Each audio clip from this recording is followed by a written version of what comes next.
Hello and welcome to the show, From Weeping to Warrior, Igniting Freedom with Roshawn Nicole, where we talk about all things mental health awareness and wellness, and we interview amazing people from all over the world, sharing their incredible stories of how they overcame obstacles and what they are currently doing to maintain their mental health and their physical health.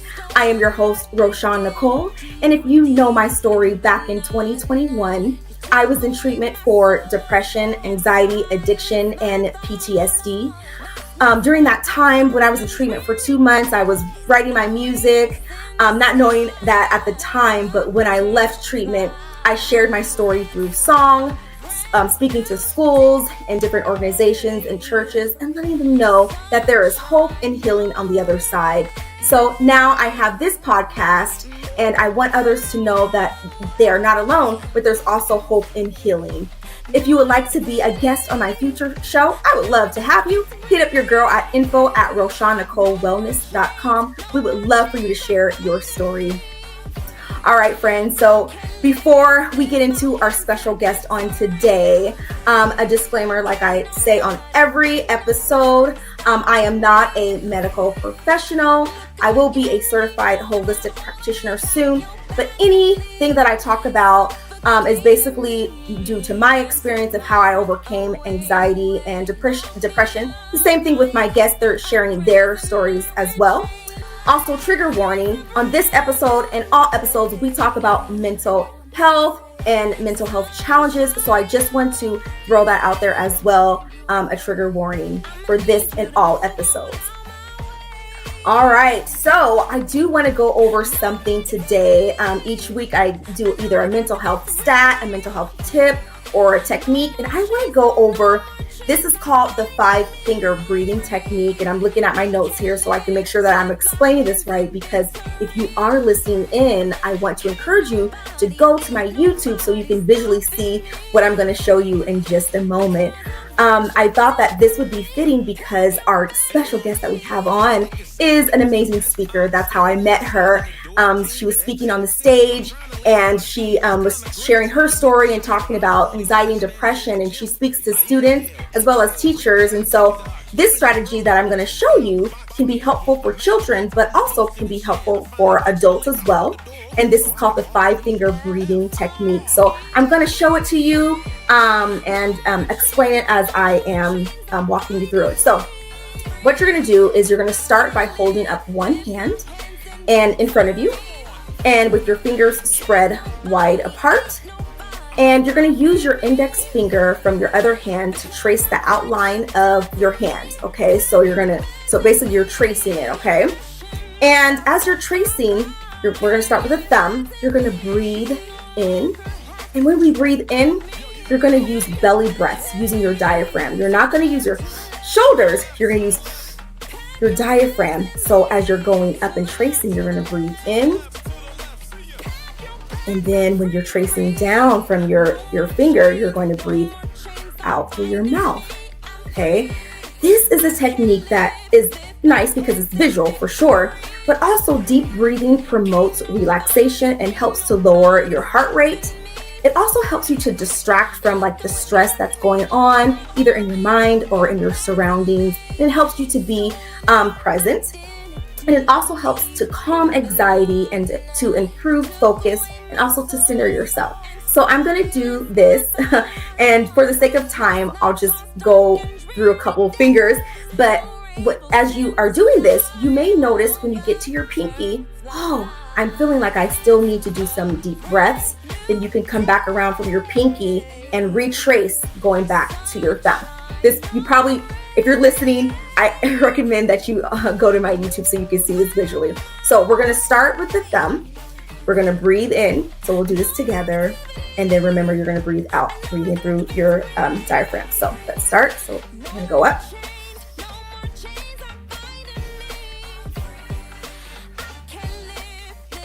We're going up to our index finger. And then we're going down. And then breathe out. You can go as fast or as slow as you need to, okay? And you can do this as many times. So That is the 5-finger breathing technique that will help to reduce anxiety. Let me know if this works for you. In the chat, let me know if this works or not, but also let me know maybe something that you do that helps you to relax. I would love to hear from you. All right, hopefully this is a technique that you can put in your toolbox, or you can also teach your children as well. All right, friends, that was the 5-finger breathing technique. So I'm going to introduce our special guest on today. Like I said, I met her back in the fall, and we shared the stage talking about mental health, and I was just so intrigued and drawn by her spirit, her personality. Her speech was amazing. Her story's incredible, and I just had to have her on today. So I'm excited to hear her story and to hear what she's doing to help the community. So let me read her bio. All right, we have Gabby Gonzalez is an author, educator, and powerful keynote speaker on a mission to help others transform pain into purpose. A first-generation Mexican-American, she shares her journey of resilience, proving that every setback is a foundation for an extraordinary comeback. Let's welcome this warrior queen, and she is all the way from Colorado, everyone. Let's welcome Gabby G to the show.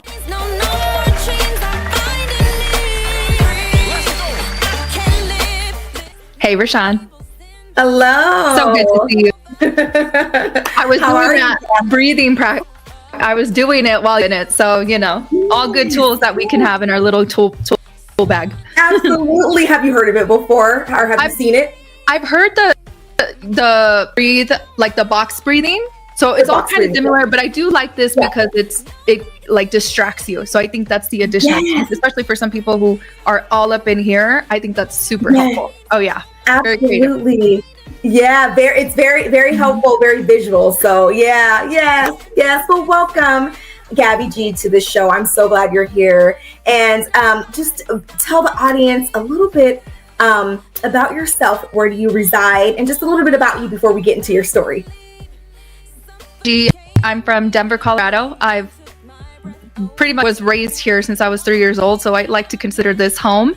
And let's see, right now I speak to students and to teachers, and sometimes parents, depending on the situation. But talk a lot about mental health and mental illness, and just the struggles that people are going through. It's the statistic is. It's the third leading cause of death for young adults, right? Yeah. And that's such it takes me back so much because we don't talk about it that often, right? It's still taboo. And in certain households or certain cultures, you don't talk about pain in general, right? It's not even, in my story, I talk about how it's not part of our vocabulary. Like those kinds of things, we don't even know that they exist, right? You keep your mouth shut and you keep moving forward. So it's something that I take very, like personal, and I think it's important that we start to speak about this stuff because so many of us are struggling with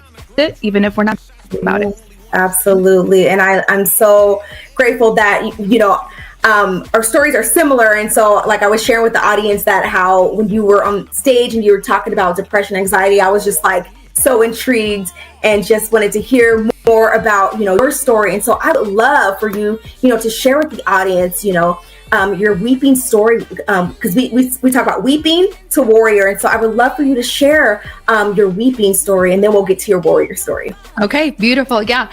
So I'm going to start like from the beginning, because I think it's important to import, yes, the fact that a Mexican American. My family came here from Mexico. They were undocumented. I know that's like a political topic right now, but it is part of my story. And I think it's funny because they came here with just the clothes on their backs, but what they also brought was all of their trauma, right? You name it, brought it with them. And so growing up with family members that are trying to maneuver through the world, not speaking the language, understanding what potential they have or possibilities, they're also struggling with the things that has been handed down to them for generations, and then we as their kids, we inherited it. So as a little girl, I grew up in an environment My dad was an alcoholic and he battled addiction. And my mom, she just kind of battled her own things. You know, she worked full time and she just tried, work through her own trauma in the best ways that she could. And again, we didn't have vocabulary for that, right? We didn't talk about trauma. Like none of that was way beyond what we can understand, right? That's important for me to incorporate, because when my youth, I think about this little girl who grew up with low self-esteem, grew up in poverty. She grew up in, she didn't have the nice clothes. She wasn't always the nicest smelling kid because she didn't have people to teach her about hygiene. Like the adults weren't around because they didn't have the capacity to be there for her because of what they were dealing with. And so I think about this little girl in this world and not really having the tools and not really having the preparation to deal with the things of the world. And guess what? Kids are mean, okay? There, a lot of people deal with bullying, and I use mental health or mental illnesses can start from just that foundation, right? Because if you're a victim of bullying, you already feel a certain way. If you're a bully, you're a bully for a reason. So you're dealing with your own things. So, I grow up, I don't really have the tools. I don't really have the understanding. And I remember a lot of times when I was a little girl, I would have big, explosive, just moments in my life. So, I think about this one time, I don't remember if it was my uncle or somebody told me something, and I remember being so hurt about it. And when I went into the room by myself, I threw a mirror. I was like breaking stuff, right? So emotions, big emotions. Sensitive, I was super sensitive, right? So the world felt so heavy sometimes. And as a young girl, I had those moments of wanting to take my life or wanting to do something to just kind of end it, because it didn't feel like there was hope. It didn't feel like I could see beyond the current situation. So you take this little girl, you put her into a life where you don't really have parents. And then my grandmother raised me. She passed away at a young age. I took care of her, and I was helping her raise my little sister, right? And so I wasn't able to be a kid. Now I had to grow up prematurely. And so I'm taking on all these adult responsibilities. I'm going to work with my family members at 11, 12 years old. And then the day that my grandma passed away, I was in the hospital with her, right? And now I have, you're just tacking on all this trauma, all this stuff. We don't know we don't even talk about dealing with it, right? Therapy doesn't exist. You don't talk to people about your problems. And even though my grandma raised me, the thing that she also instilled with me is, hey, you're on your own and this world doesn't care about you. So you need to, little girl. And so, that's been a gift and a curse in a sense. But my grandma passed away. I didn't have any adults really around. And what do you do when you have a girl with trauma, low self-esteem, and you don't really have an understanding of what healthy relationships? Well, this little girl finds it in, men, in drugs, in alcohol, toxic behaviors. And so those were the ways that I dealt and coped with things. And, I developed an eating disorder, and I was stealing, and I was getting in trouble with the law. I mean, you name it, I was doing it at a very young age. And the one thing that I understood is that if I'm going to act adult enough to be out in this world, I better be making money so I can handle my business. So I was at least responsible enough to be doing that. So I kind of just maneuvered through life trying to survive, really. And my parents were around for the majority of it. Like I said, they just didn't have the capacity to be parents. And that's not to knock on them. That now that I'm looking back, it's like, man, they did the best that they could with the resources they had. And that was little resources that they had. So fast forward, I got married, and about 23 years old, I met, at the time I thought was the love of my life. And we met in January. We got together, or we officially made as a couple in February. We got engaged in April and got married in July of 2017. And the reason I bring up that relationship is because that's really when things started to fall apart. When they say, things hit the fan, right? I don't want to say the bad word, but when when the shoe finally dropped was, so my ex-husband, he battled addiction as well.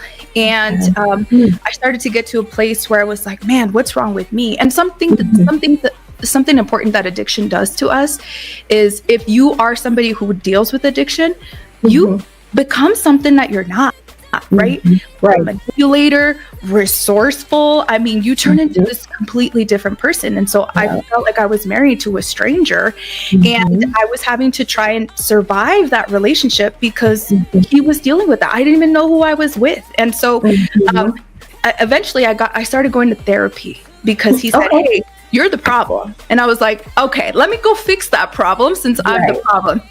And so I was going to therapy, and I was like, hey, I need help fixing me because obviously I'm the issue. My husband says I'm the issue. Like, what's my problem?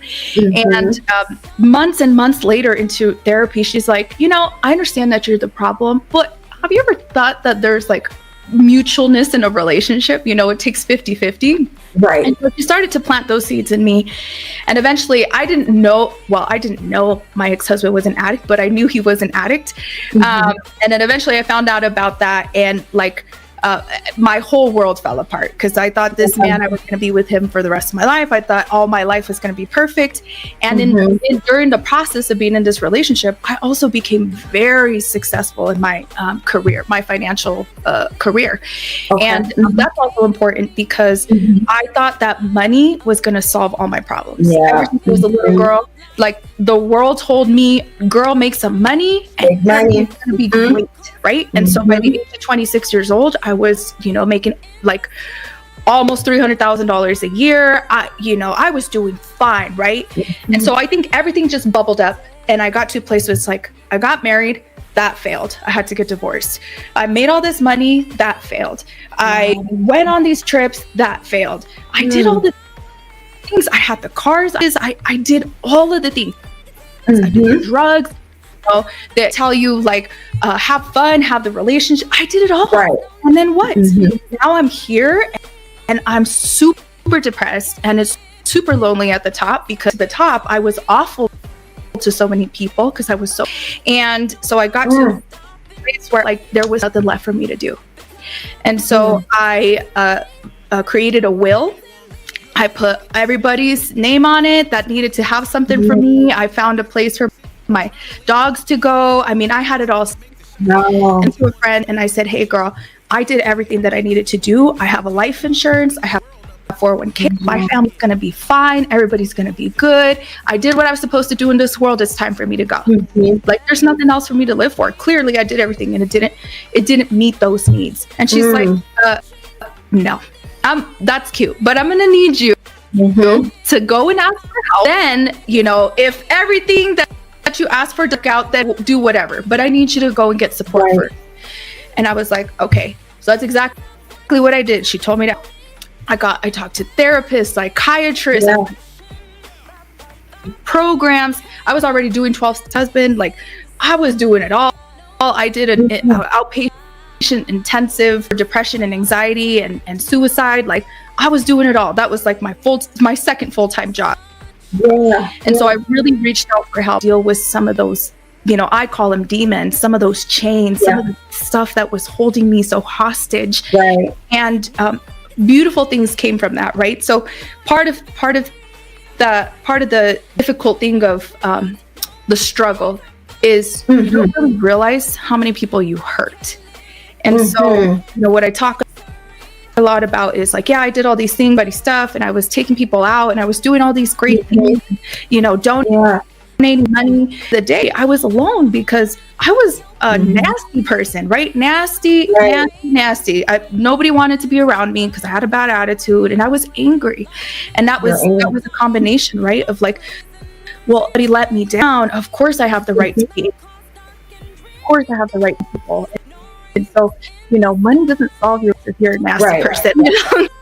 And that's something I read too. But I mean, that's the gist story is I just live life so fast. I accomplished all the things, and I thought all those things were going to be the solution. What I really had to do was start pretty much from the inside out. Wow, Gabby. Wow. So, incredible story. So you talked about your struggles with, when you were a child, and then growing up, and then getting married, and then going through the addiction, and then you're finding all this success. but then you're just like, I'm not happy within. And so I want you to speak to those who are listening today. What words of encouragement would you give to those who are listening in, who might be going through, maybe they're going through addiction, or they're married, or they're with someone who's struggling with addiction, or maybe they're just struggling with the low self-esteem or depression. Speak to them on today. Yeah. So I think my warrior story is this. Okay. So, obviously the first thing is I need to ask other people for help. What I tell people all the time is I can't rely on my own understanding, because here's the thing. Okay.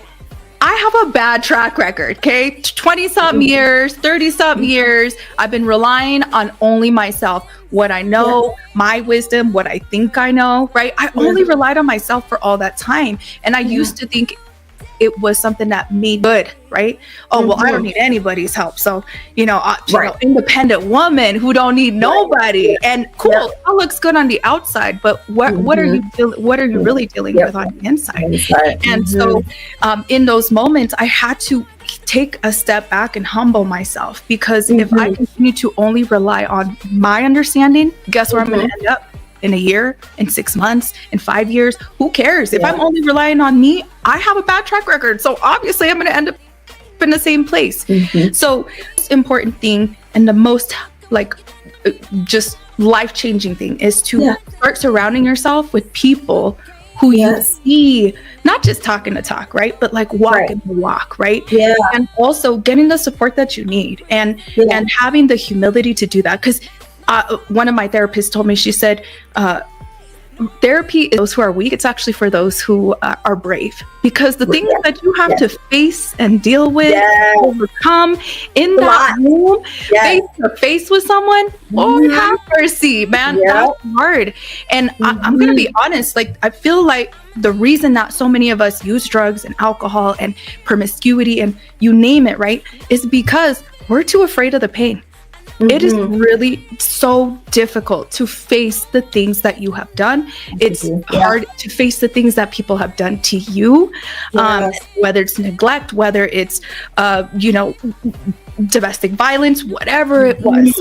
It's hard to face that stuff, because you have to open that wound again, but you can't heal it unless you're actually in there and putting some, rubbing alcohol and cleaning it out. Until you do that, it's not going to fully heal. So there's this other thing that I say is, the less you talk about it, the more you have it, right? So if we keep all these secrets, if we keep all of this pain to ourselves, it's going to rot us. It's going to rot us from the inside out. And that's what I was doing, is I was holding so many secrets. And a lot of times I was kind of living my life in a way that it's going to accommodate these secrets to keep me in that place of, I'm too scared of dealing with the pain. So I had to put myself in communities that would be supportive of my healing. I had to also ask for help from professionals. And to be honest, sometimes the professionals didn't understand. So I asked help from people who were also going through things that I was going through. And that was a huge thing for me.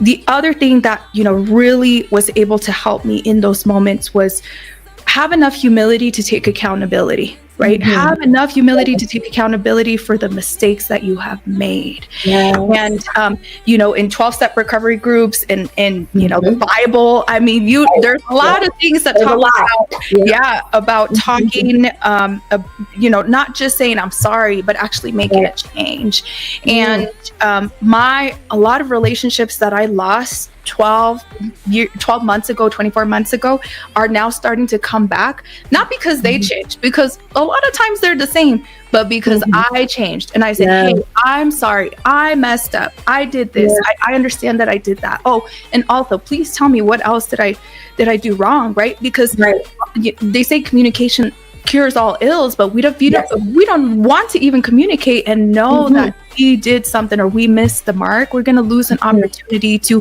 either mend a relationship so you can move on, or mend a relationship so you guys could build something even stronger together.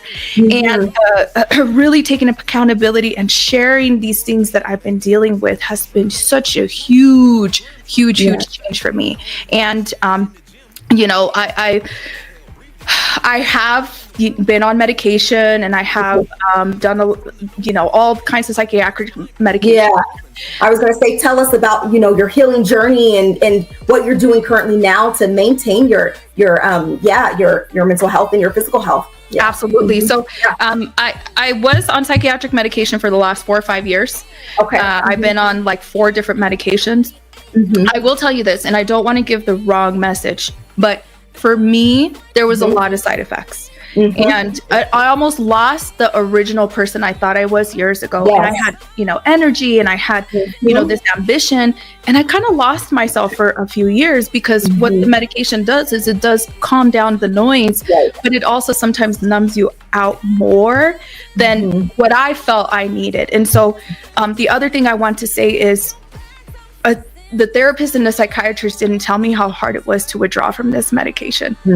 I tried to withdraw 4 different times, and each time I fell on my face, and I don't think they understood that what I was going through, because I'm not sure they've gone through it. Right. And so I want to put that out there because of this, is because if you're on this medication, it is very important to be, if you're looking to wean off of it, to be slow, like very slow. There's some crazy stories out there about people getting off of it, and bad things happen. And so I just want people to be careful when it comes to that, because I've tried it. I didn't understand that that's what the issue was.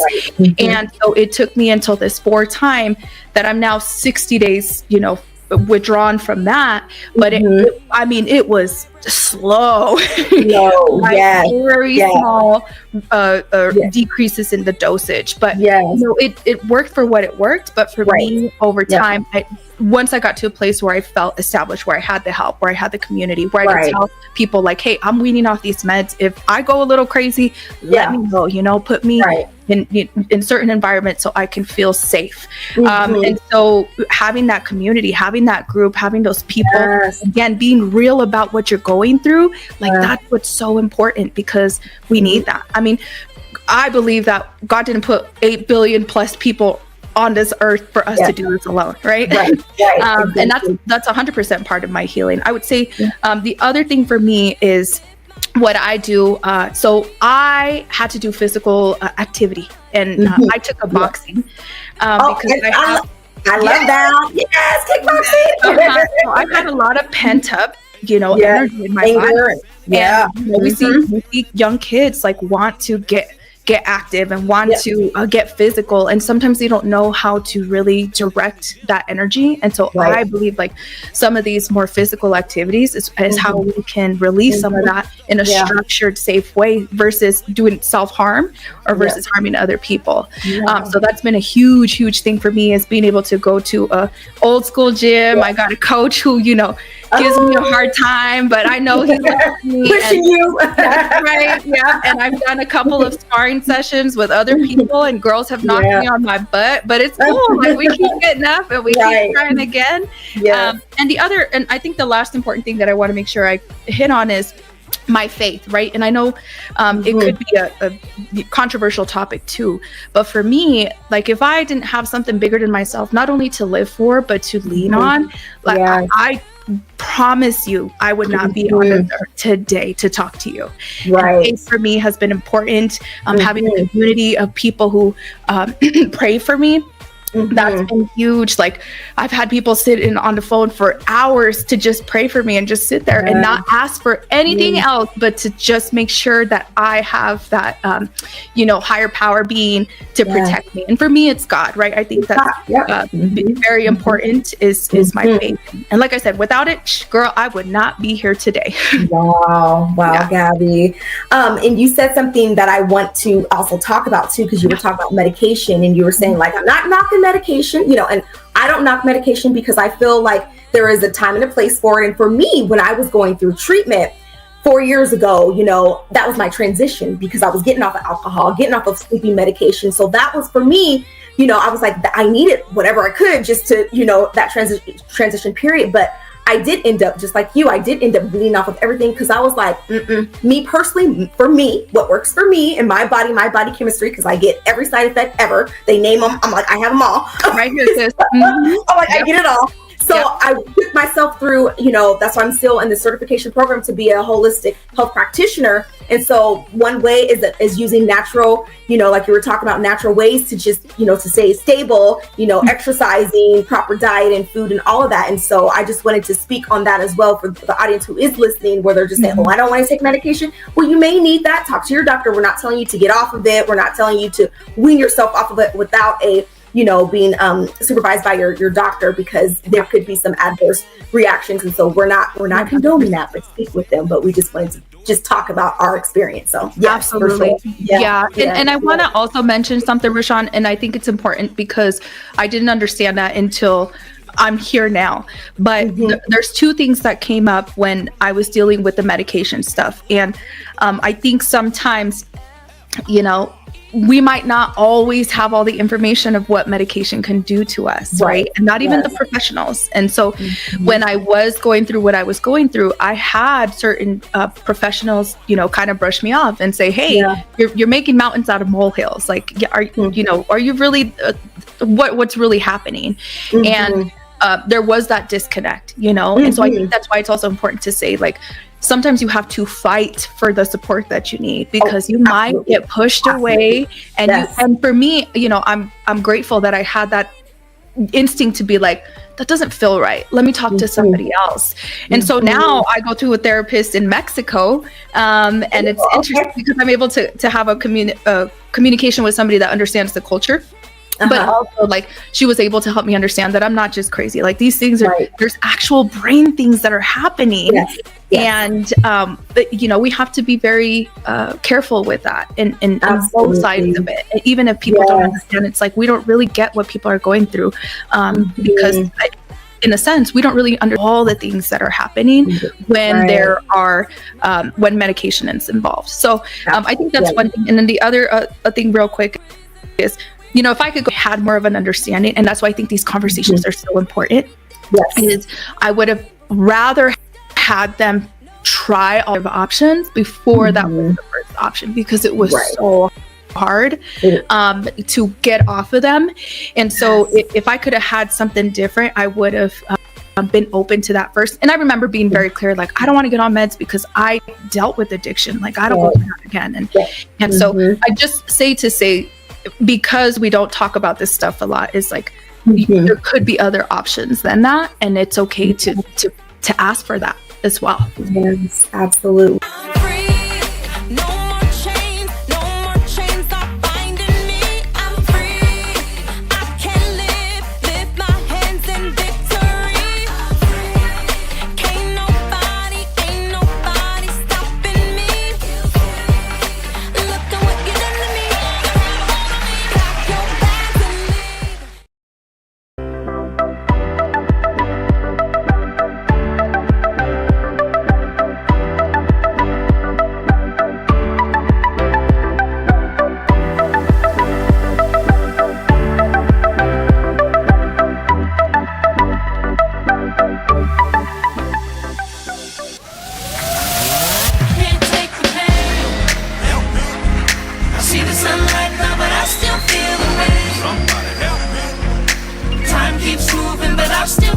Absolutely. So you spoke on, God, and, your faith that's helping you to maintain your mental health. And you talked about, using healthy coping skills and healthy techniques. And so I want you to speak to the audience now about how does the speaking come into play now as a speaker? And so, tell us, I want to hear your journey on that. Yeah, totally. Yeah. So when it kind of depends on the topic, because mental health and mental illness can be a little bit of a touchy subject.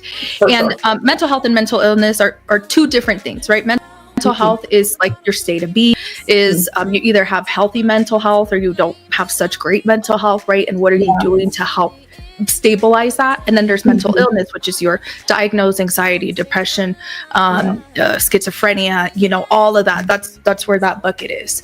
And so what I do is I start to incorporate these conversations into the rooms, up to the extent that feels right, because like I said, it's a touchy subject. So you want to make sure you have a therapist in the room, or you have counselors in the room and conversations. And so that's really what it is we just, depending on the needs of the school and what's going on with the kids, is we talk about different topics. Sometimes it is about, hey, this is what we need to do just to have good mental health. And sometimes it's like, hey, did you know that this is a problem? Did you know that these are issues? Did you know that, if you're feeling like you don't want to get up in the mornings, and if you're feeling like, that nothing makes you happy, that could be something more than just, hey, I'm just having a bad day.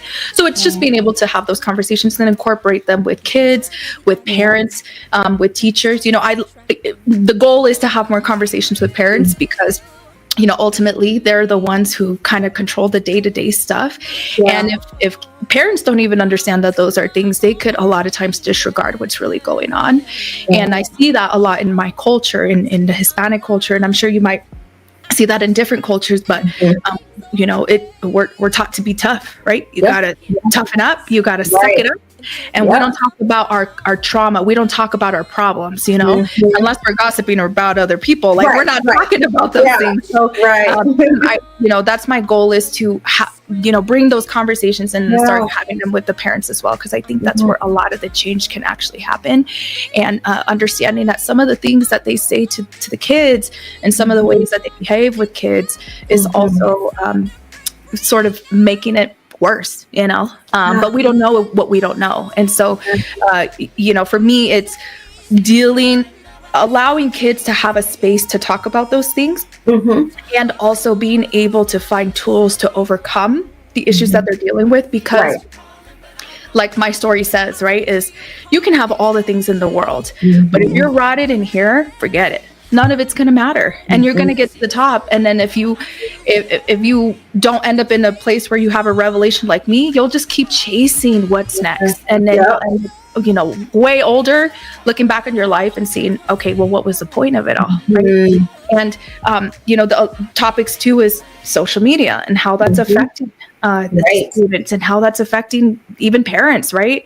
And it's really, really, really increasing the anxiety. It's really increasing the issues with self-worth, right? Girls and body dysmorphia, holy smokes. Like, you think about all the things that social media is doing. So I do incorporate those conversations as well, and what I talk about with the kids. Awesome. And again, it's really just depends on each school.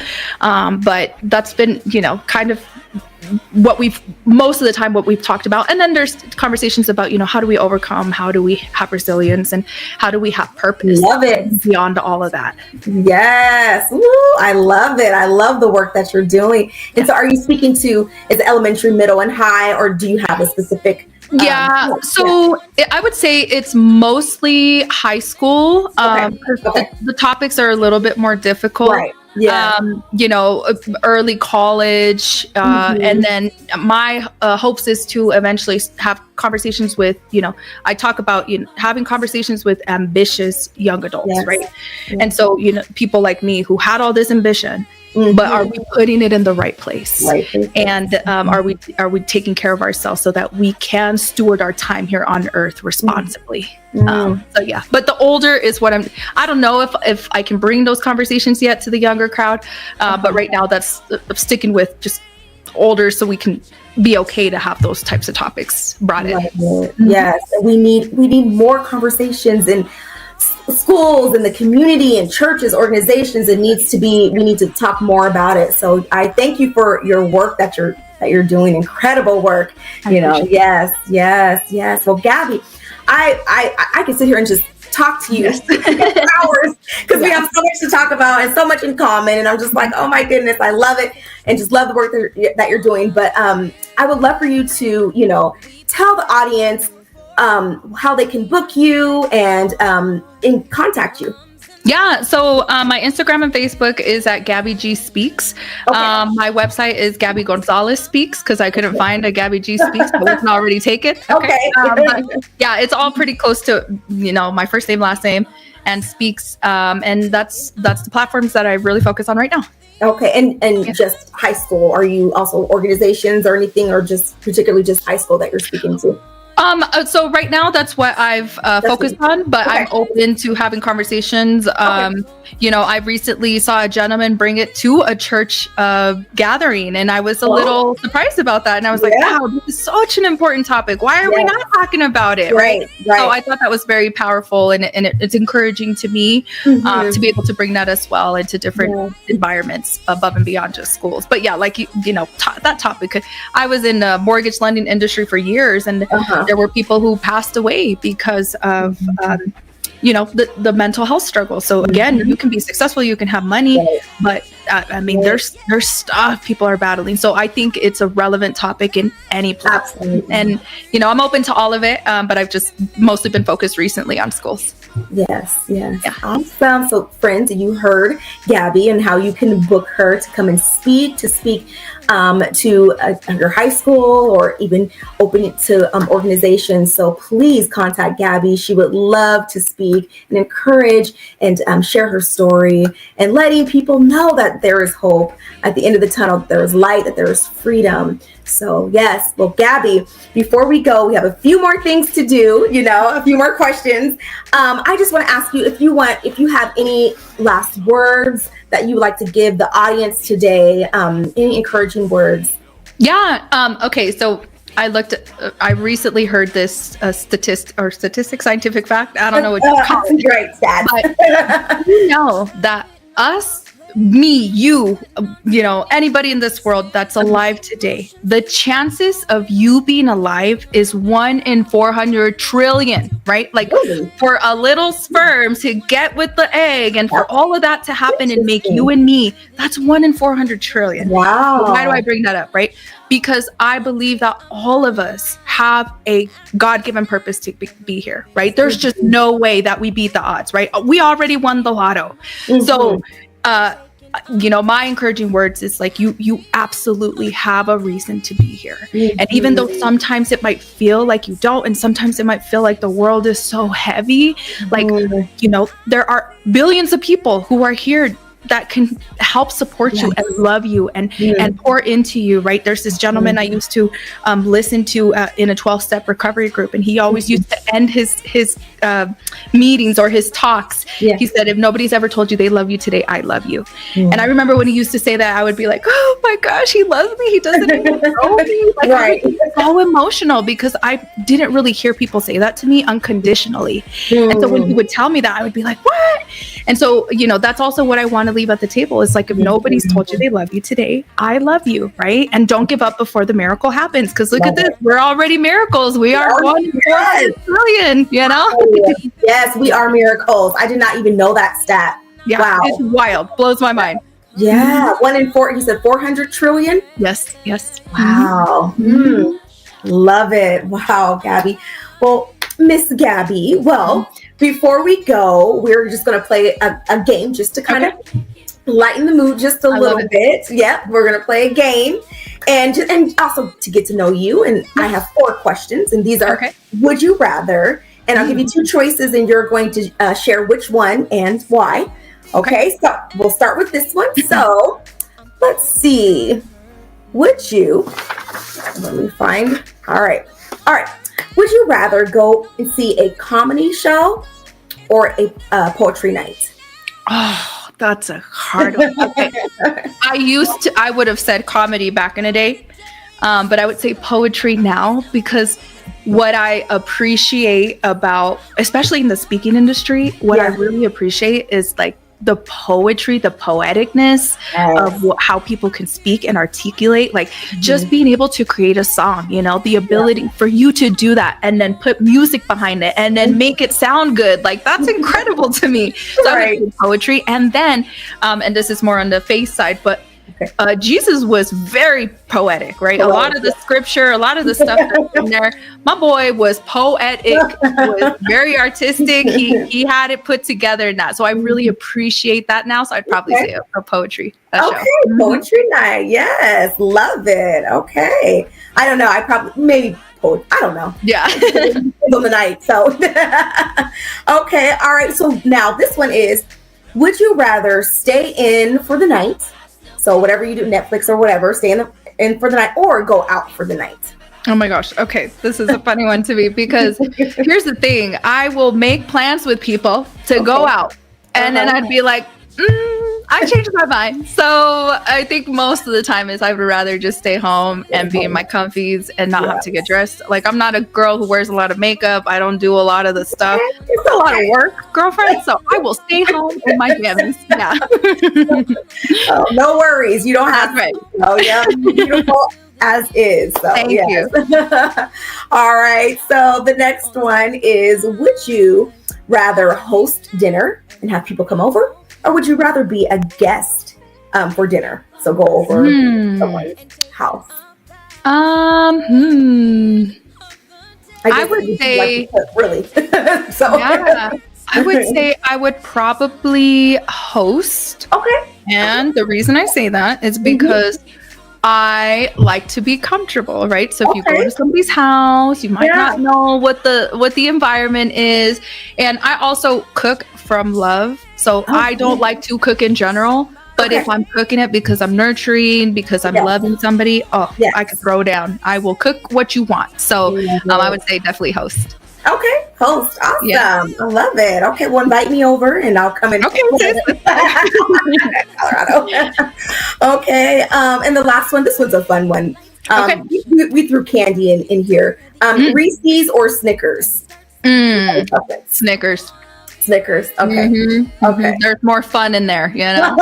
Okay. But Snickers got some extras in there. All right. Love it, my friend. Well, I also want to talk because I see that you do you're working on a book and a podcast.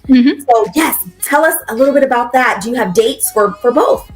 Yeah, so I actually wrote a chapter in a book last year, and it was about forgiveness and things of that sort. So that was kind of my introduction to writing, and I think it really solidified that I can do it, right? Like I can be first generation and also be the first to write a book, you know?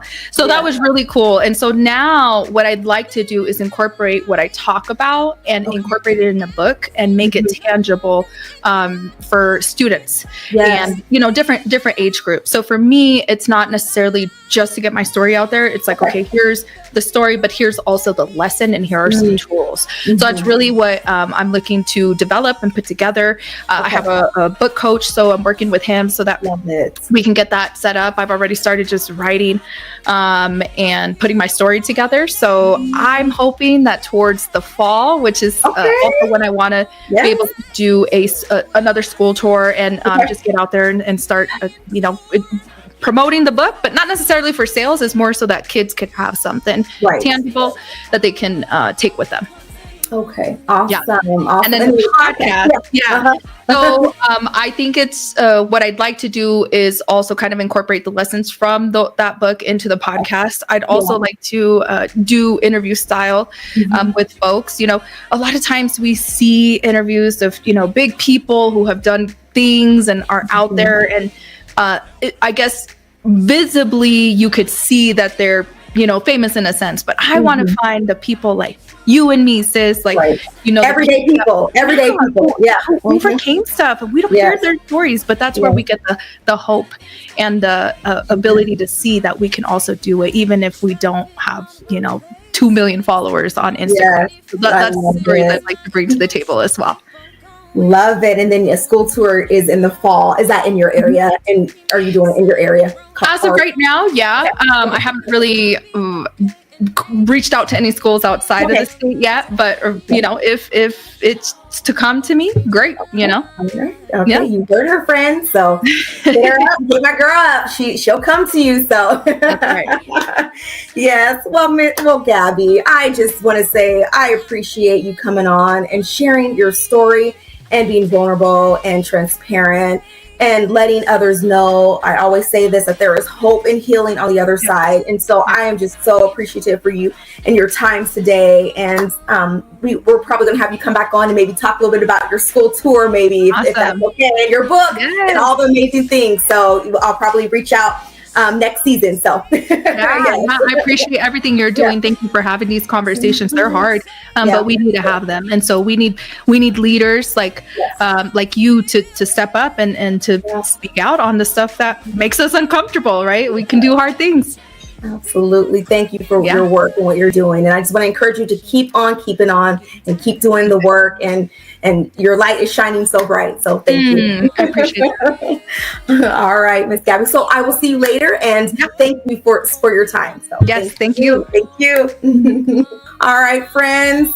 You heard my girl, Gabby, her incredible story. I hope her story inspired you and encouraged you on today. And if you are interested in having Gabby to come and speak to your high school students, or a keynote speaker, a workshop facilitator, professional development, or a podcast guest, hit up Gabby. She would love to be on.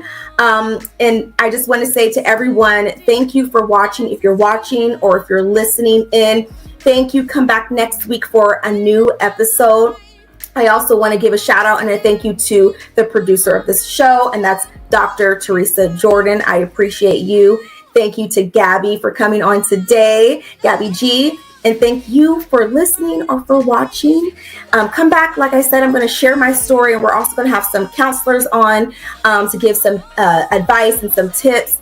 And just follow me on this journey to let others know that there is freedom on the other side. So I want to encourage you on today to stay lit, keep shining, and ignite freedom. We'll see you next time. Bye-bye.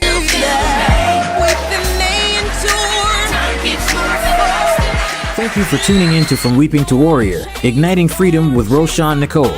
To be a guest on the show, please contact us at info@RoshawnNicoleWellness.com. We would love to connect with you, so please take a moment to like, subscribe, and follow us on all social media platforms. We look forward to having you join us next time for Weeping to Warrior, Igniting Freedom with Roshawn Nicole.